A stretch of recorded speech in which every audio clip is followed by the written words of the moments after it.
మీకు కోపం ఉండొచ్చు.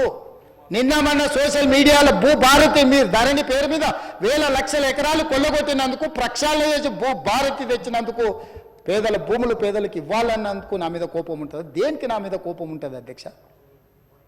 పేడ్ ఆర్టిస్టులను తెచ్చి పార్టీ ఆఫీసులో పెట్టి వాటిని రికార్డ్ చేసి సోషల్ మీడియాలో పెడితే, వాళ్ళ మీద పోలీసులు కేసు కడితే మీకు దుఃఖం వస్తుంది.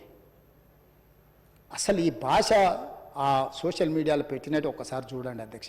2014-15లో కొత్తగా ఎమ్మెల్యేలు ప్రమాణ స్వీకారం చేసినప్పుడు TV9లో ABNలో ఏదో వెటకారంగా ఒక చిన్న సన్నివేశాన్ని వేస్తే వాటిని సంవత్సరం పైన ఈ రాష్ట్రంలో బ్యాన్ చేసిండు అధ్యక్ష.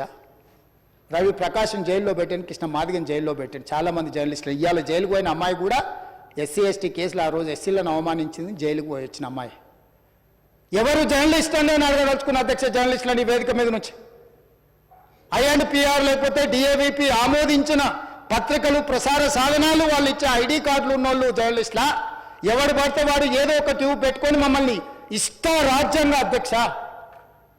ప్రజా జీవితంలో ఉన్నాం కాబట్టి నిజంగా ఓపిక పడుతున్నాం అధ్యక్ష. రక్తం మరుగుతుంది. ఏంది భాష అది అధ్యక్ష? కుటుంబ సభ్యులను అంతేసి మాటలు అంటుంటే అసలు మీరు మనుషులా అని నేను వాళ్ళని అడగదలుచుకున్నా అధ్యక్ష. మీకు భార్య బిడ్డలు లేరా? తల్లిదండ్రులు లేరా? మీ అమ్మనో, నీ చెల్లినో, నీ భార్యనో ఈ రకంగా మాట్లాడితే నువ్వు ఇంతవా అని నేను అడుగుతున్న. ట్విట్టర్లో పెట్టినోని, అరెస్టును ఖండించినోని. నా భార్య నా బిడ్డను తిడితే నాకు నొప్పి అవుతుంది, కానీ నీకు ఒక ఆడపిల్లను అవమానిస్తుంటే నీకు నొప్పి కాదా? ఏ సంస్కృతిలో ఉన్నారని నేను అడుగుతున్నా అధ్యక్ష. తోడుకలు తీస్తే అధ్యక్ష, ముఖ్యమంత్రిగా చెప్తున్న ఒక్కనొక్కని బట్టలు పదేసి రోడ్డు మీద తిప్పిస్తా అధ్యక్ష. రాజకీయాల ప్రజా జీవితంలో ఉన్నది మేము. విమర్శించండి, విశ్లేషించండి, మా గురించి మాట్లాడండి. ఆడబిడ్డల గురించి, ఇంట్లో ఉన్న ఆడోళ్ళ గురించి మాట్లాడే సంస్కృతి ఎక్కడి నుంచి వచ్చింది అధ్యక్ష? తెలంగాణ సమాజం ఇదేనా? రజాకర్లకు, నిజాంలకు, భూస్వాములకు, పెత్తందారులకు వ్యతిరేకంగా పోరాటం చేసిన స్ఫూర్తి ఓ రామ్జీవ్ గోండ్, కొమరం భీమ్, ఓ చాకలి ఐలమ్మ, ఈ ప్రాంతంలో దొడ్డి కొమరయ్య, ఓ సర్దార్ సర్వాయి పాపన్న గౌడు ప్రాతినిధ్యం వహించిన ప్రాంతం ఇది అధ్యక్ష. ఇది ఒక చైతన్యమైన ప్రాంతం. ఈ చైతన్యమైన ప్రాంతంలో ఎదిరించి నిలబడ్డాడు మనగాడు. ఆధిపత్యాలకు వ్యతిరేకంగా నిలబడి కొట్లాడిన గడ్డ ఇది. ఈ సంస్కృతిని మొత్తం సర్వనాశనం చేసి ఒక విష సంస్కృతిని నోటికొచ్చింది మాట్లాడి వాటిని పోస్టు చేయించి ఏం పైశాచిక ఆనందం అని నేను అడుగుతున్నా అధ్యక్ష. వాళ్ళు తిట్టిన తిట్లకు నా పేరు తీసి మీ పేరు రాసుకోండాడా? మీకు అన్నం తినబుద్ధి అవుతుందేమో నేను చూస్తా. తెలంగాణ రాష్ట్ర ముఖ్యమంత్రి అయితే బలహీనం అయిపోయినట్ట అధ్యక్ష? అట్లా అనుకుంటుర్రా? ఓపిక పట్టిన అధ్యక్ష, నేను మర్యాదకుంటున్నా. మీకు ఎంతమంది ఉన్నారో తెలియదు. నాకు చికాకు వచ్చిందని తెలిస్తే లక్షలాది మంది పిల్లలు రోడ్డు మీదకి వచ్చి బట్టలిప్ప తీసుకొడతారు అధ్యక్ష ఒక్కడినొక్కడిని. నేను వద్దంటున్నా కాబట్టి, చట్టాన్ని గౌరవిస్తా కాబట్టి, చట్టాల పట్ల, శాసనాల పట్ల, ఈ భారత రాజ్యాంగం పట్ల మాకు సంపూర్ణమైన విశ్వాసం, నమ్మకం ఉంది కాబట్టి ఏమనుకుంటూ ఊరుకుంటున్నాం అధ్యక్ష. అది మా చేతగాని తనం కాదు. చంద్రశేఖరరావు గారు నీ పిల్లలకు చెప్పు, ఇది మంచిది కాదు, నువ్వు అనుకుంటున్నావేమో ఇట్లా ఏదో చేస్తే మానసికంగా కుంగదీసి దెబ్బతీసి రాజకీయంగా ప్రయోజనం పొందుదామని నువ్వేమైనా కలలుగా అంటే నువ్వు అనుకుంటున్నావేమో. అట్లా కుదరదు చంద్రశేఖరరావు. నేను చెప్పదలుచుకున్నా, హద్దు దాటితే, మాట జారితే దాని ఫలితం ఎట్లుంటుందో అనుభవిస్తారని నేను చెప్పదలుచుకున్నా అధ్యక్ష. పదవి ఎంతకాలం ఉంటుందని కాదు, ఎట్లా ఉన్నామనే దాన్ని నేను లెక్కగడతా అధ్యక్ష. ఆత్మగౌరవం చంపుకొని పదవి కోసం లాలూచిపడి దిగజారే రాజకీయాలు నేను చేయను అధ్యక్ష. ఉన్నంత కాలమే ఉంటా, నిటారుగుంటా, నికార్సుగుంటా. ఏది పడితే అది మాట్లాడితే ఇక నుంచి ఊరుకొని నేను చెప్పదలుచుకున్నా. మీరు అనుకుంటున్నాం ఏది పడితే అది బాగా మాట్లాడితే చలిపోద్ది, లేకపోతే కోర్టుకు పోతే బెయిల్ వస్తుంది, లేకపోతే ఈడిపోతే అది వస్తుంది, ఆడిపోతే ఇది వస్తుంది, మానసికంగా మమ్మల్ని దెబ్బతీసి ప్రయోజనం పొందాలని. అవసరమైతే చట్టాన్ని సవరించే పని అని చేస్తాం. ఏం భాష అధ్యక్ష? ఒకసారి మీరు చూడండి అధ్యక్ష. ఆడపిల్లలు ఆ రకమైన భాషను వాడి ఆడపిల్లలే వాళ్ళ ప్లాట్ఫామ్లలో పోస్టింగ్ చేస్తే ఇది మంచిదా అధ్యక్ష? ఏం సాంప్రదాయం? తెలంగాణలో ఇట్లాంటి సాంప్రదాయం ఎప్పుడైనా ఉందా అధ్యక్ష? తెలంగాణ ఉద్యమ సందర్భంలో కూడా అంత పెద్ద ఎత్తున భావోద్వేగాలు ఉన్నప్పుడు కూడా ఇలాంటి భాషా ప్రయోగం జరగలేదు అధ్యక్ష. ఇదెక్కడి వింత పోకడలు, పైశాచిక ఆనందం అధ్యక్ష? వీటిని క్షమించే సమస్యనే లేదు అధ్యక్ష. నేను స్పష్టంగా చెప్పదలుచుకున్నా. చంద్రశేఖరరావు గారు వినండి, మీ పిల్లలకు బుద్ధి చెప్పండి. ఇలాంటి సాంప్రదాయం సంస్కృతి భవిష్యత్ తరాలకు ఇవ్వదలుచుకోలేదు.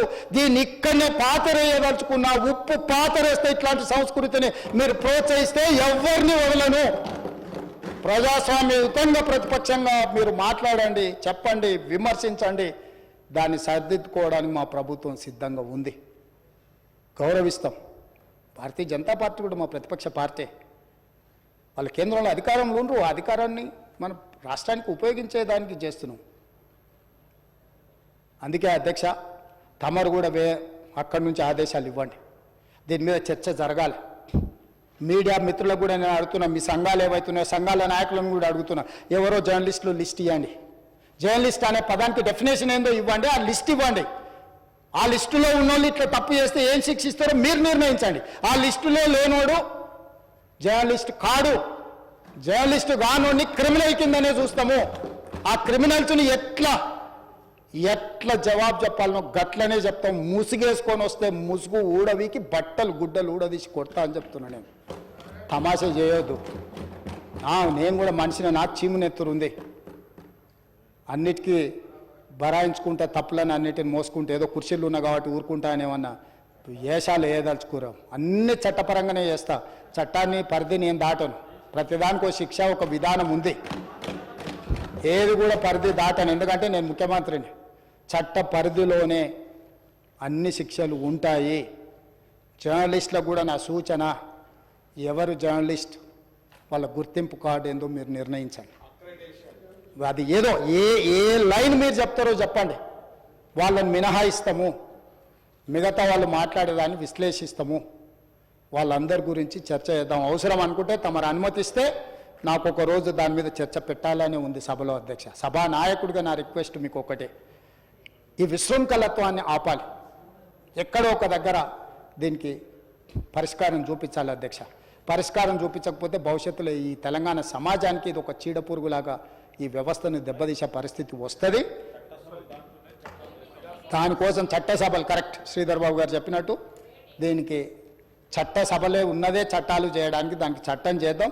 ఒకసారి తమ నేతృత్వంలో ఆదేశిస్తే లెజిస్లేటివ్ అఫేర్స్ మినిస్టర్ గారు జర్నలిస్టు సంఘాలను కూడా పిలిచి, అదేవిధంగా ఐఎన్పిఆర్ మినిస్టర్ గారు కూడా నా సూచన, మీరు పిలిచి కూర్చోబెట్టి మాట్లాడండి. ఇది చర్చ చేయండి. దీన్ని వదిలేసి ఊరుకుంటే ఎవరినో ఒకరిని అన్నారని కాదు, ఇది ఎవరినన్నా మనల్ని అందరిని అన్నట్లని. నా ఒక్కడి ఆవేదన కాదు, ఇది అందరి ఆవేదన వినే నేను ఈరోజు చెప్పదలుచుకుంటున్నాను. నన్ను ఒక్కరిని ఏదో అన్నారు ఇదని కాదు.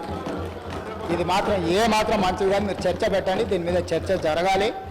ఒక మంచి సాంప్రదాయానికి తెలంగాణ వేదిక అవ్వాలి. అందరినీ సహకరించమని సభలో ఉన్న సభ్యులందరం కూడా చర్చించుకుందాం.